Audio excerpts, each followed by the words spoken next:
Star Citizen in 2026. 14 years since the Kickstarter, over $950 million raised, and it's still in alpha. And somehow, right now, this week, it's in the best state it's ever been in. Squadron 42 drops this year, crafting is live, shards are at 700 players, and the CEO is looking for a goal of 10,000 players per shard after dynamic server meshing comes out. So the question isn't, is it finished?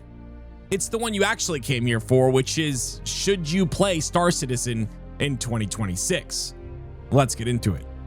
Welcome back. This is the channel where we cover every patch, every monthly report, every concept ship, and if that's your thing, hit the subscribe button. Today, I'm going to be walking you through everything you can actually do in the verse right now in Alpha 4.7.1.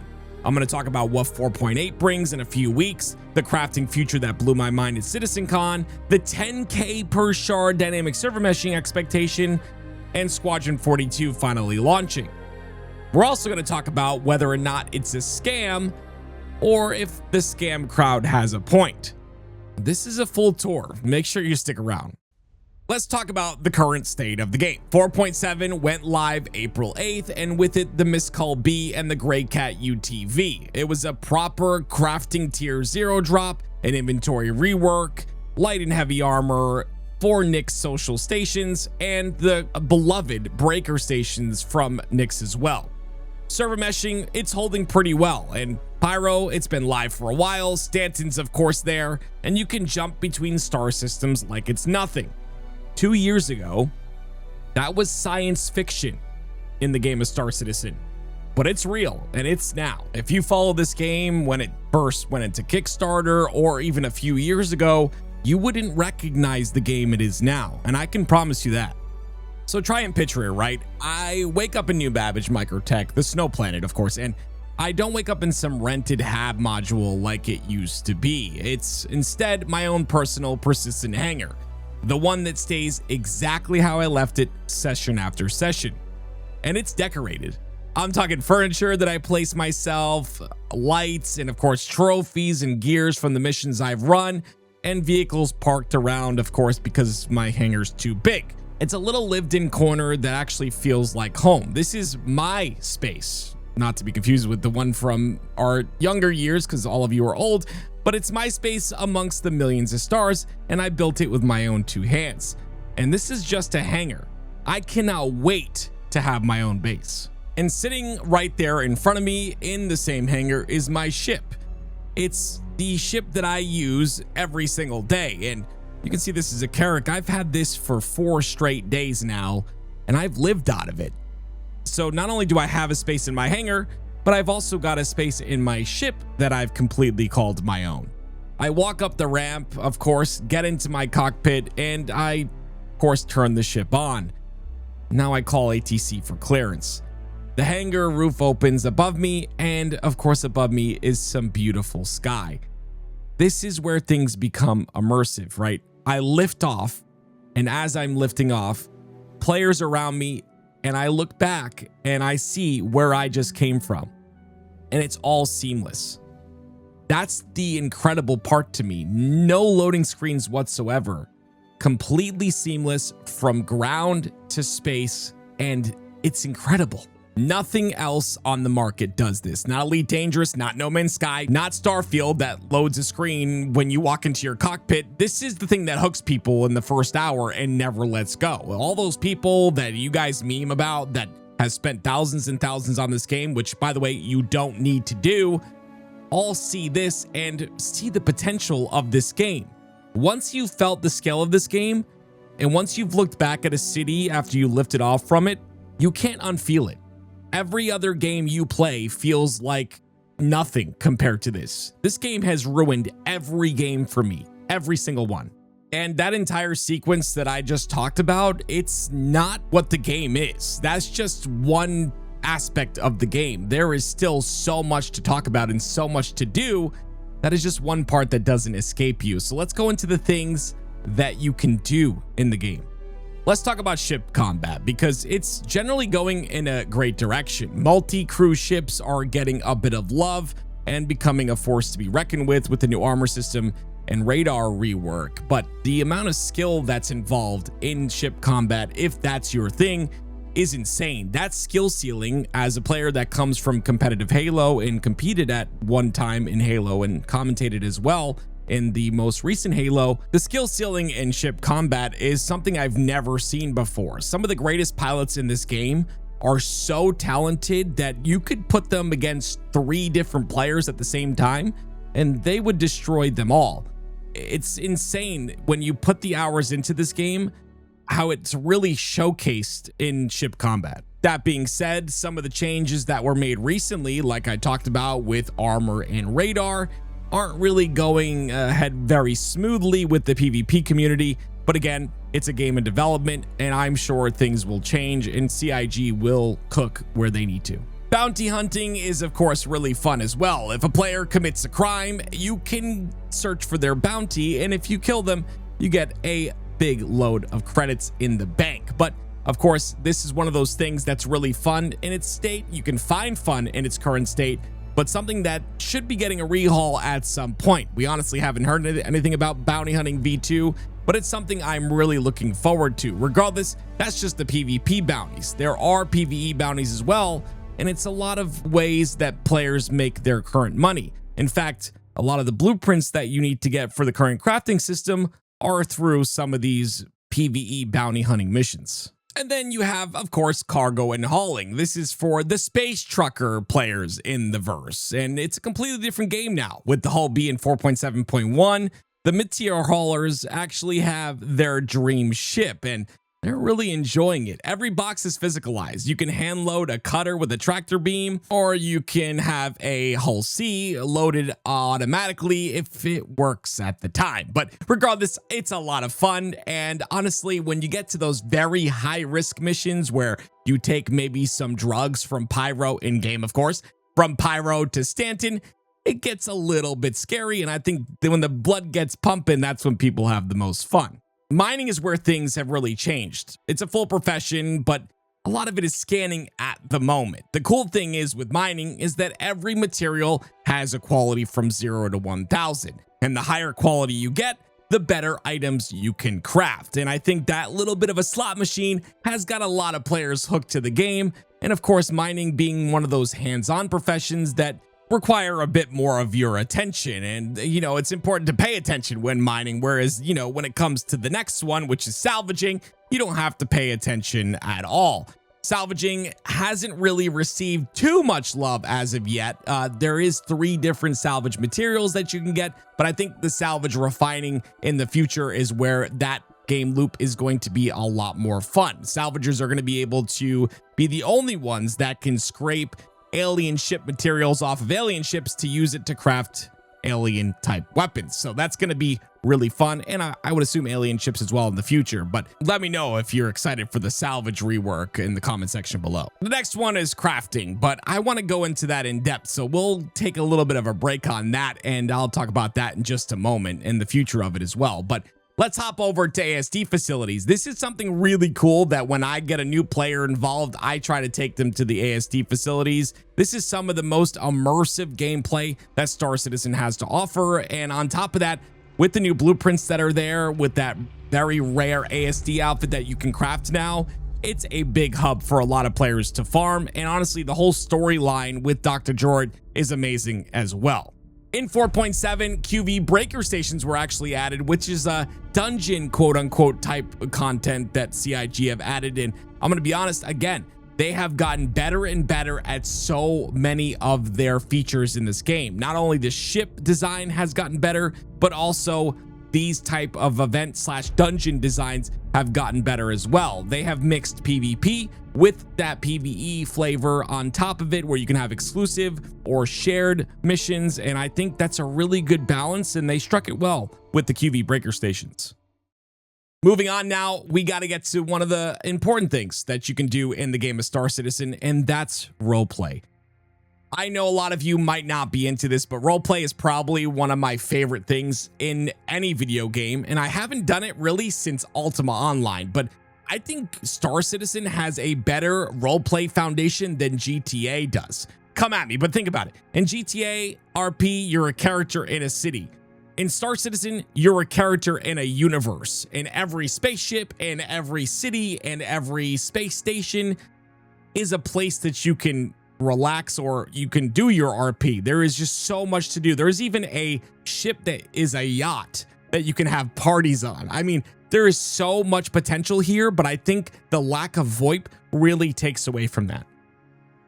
There is a foundation that no other game has, and this is still the beginning, right? This is still alpha, but the fact that I can go over to a random player in the verse, hail his ship, and have my character's face appear on screen on his ship and his face appear on my ship, and we just talk to each other, not only with VoIP, but with facial recognition software, which is FOIP, which this game has also come up with.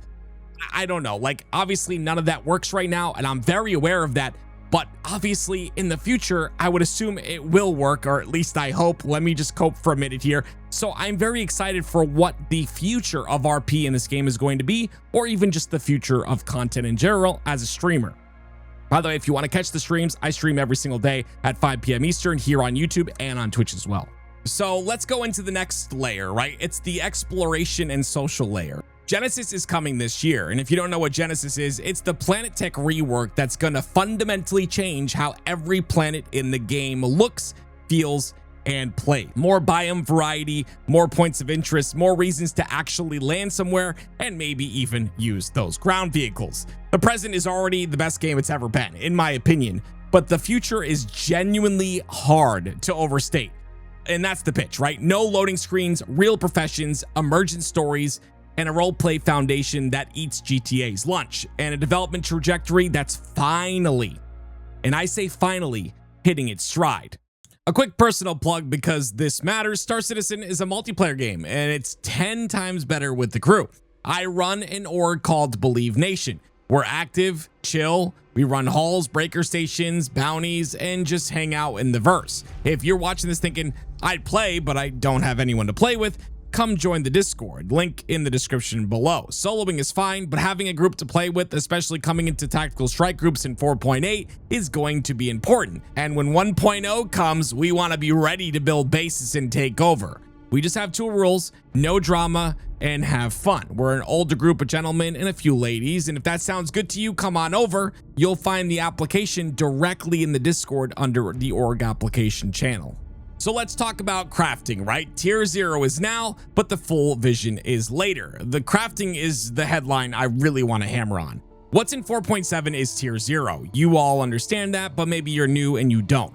Essentially right now, it's weapons and armor that is crafted from an item fabricator. But here's the thing, it's material quality that really makes crafting incredible. Every ore now rolls a quality score of 0 to 1,000. That score flows through refining into your crafted item stats. Higher quality in, better gun out. A 900 plus quality rock isn't a bonus, it's end game loot.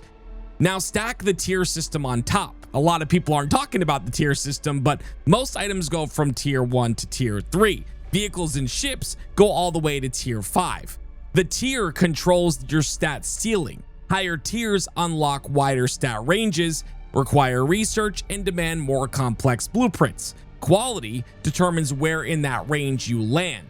So a tier 5 ship crafted from 950 quality materials will be better than anything in the pledge store or NPC vendor. And that's confirmed straight from CitizenCon. Better components, better weapons, better everything, all the way down the ship. But your pledge ships won't be obsolete. There's an upgrade blueprint that walk existing ships up the tiers. NPC shops, though, they become the sale of last resort. Player crafters become the best of the best economy. That is real MMO progression loop, and it's being built right now, and it's very exciting. So let's talk about what's in 4.7 and what's coming in 4.8. Crafting, tier 0, inventory rework, new hairstyles, hull B, UTV, Nick stations, breaker stations. 4.8 of course lands in May with item crafting expansion, commodity trading overhaul, item recovery, which is insurance that respects your time, and cooperative fleet combat, as well as refueling missions and the finalized transport system rolling out of Evocati, more character customization, and Invictus launch week. Is that enough? Well, the annual free fly, where you can try the entire game for $0, is your onboarding window. Bring a friend, right? But there's also one going on right now up until April 20th. So you can try the game now, and you can use my code on the screen or below if you'd like to give it a shot. It'll give you some credits to start off with and put you in a good spot starting in the game, which can be a little bit tough. Next, we're going to talk a bit of hopium for you, a little copium. You know, maybe you need to recharge the tank a little bit, and I got you, don't worry. Let's talk about 10,000 players shards and dynamic server meshing. Chris Roberts, the CEO, stated the goal is 10,000 players per shard. We're currently at 700, which is already 14 times a jump from the 50 player shards this game lived on for most of its life. Static server meshing is what got us here. Dynamic server meshing is what gets us to 10K. Servers that spin up and down on demand around player density. That's the tech that makes a single living universe with tens of thousands of players possible. And it's on the 1.0 track. This year, we're set to get quasi-dynamic server meshing, which is the first part of that. That, to me, is where we're going to see the power of the tech they're building for the social layer of this game. But that social layer needs to catch up. Global chat, it's going away. It's going to get localized, and the chat system is the very first of the social layers, and I think that's coming sooner than people think. Alongside of that is VoIP. Why? Because the old system was designed for 50 player shards. Global chat at 700 is already a firehouse. At 10,000, it would be unusable. Localized chat plus proximity VoIP is how to make a shard of scale feel like a real place instead of a Twitch chat or a Baron's chat for those of you that played World of Warcraft. It's also going to make org play and emergent encounters way more immersive. Honestly, VoIP is probably one of the most exciting things that I would love to have working constantly in this game. But now we head over to Squadron 42. This is the one that a lot of people have stopped believing in, and I understand. Squadron 42, the single-player Wing Commander successor, is dropping this year. But I want to talk about why that matters for the PU, even if you never touch the campaign. A massive chunk of the features and animations, AI behaviors, and tech built for Squadron 42 need to be ported to the persistent universe. We've essentially been the red-headed stepchild, and Squadron 42 got all the love. Every time they talk about new features for the PU, they always bring up that it's already in Squadron 42. After the release of that, a lot of those, if not many of those systems, will trickle down to the PU slowly. Kind of like breadcrumbs as a dog sitting on the floor waiting to get fed. But I can be patient, and let me know if you can too. Critically, it's the devs that move with it that is the big piece. CIG has already started shifting staff from Squadron 42 over to the PU side. That means the back half of 2026 and all of 2027 is where the PU starts eating all the tech that's been locked behind Squadron 42's development for years. If you think the pace of updates is good now, wait till that pipeline opens. So the big one, of course, I get this comment every single video. Is it a scam? Is it taking too long? So let's talk about it, right? It's been 14 years. Yes. It's raised almost $1 billion. Yes. I've seen these news headlines everywhere, and that's wild. But here's what we all tend to skip. CIG isn't just building one game. They're building 3 things at the same time. 1, they took the CryEngine and rebuilt it basically from the ground up into Star Engine because no engine on the market could do exactly what's needed for Star Citizen. Not even close. That's years of pure tech before you even make a game. And number 2, they're shipping Squadron 42, which is Chris Roberts' successor to Wing Commander, and a game that he said if he had the money to do, he would make his dream game. And that's assuming why it's taken so long. It's a AAA single-player campaign, 40 hours of gameplay, and it's coming this year.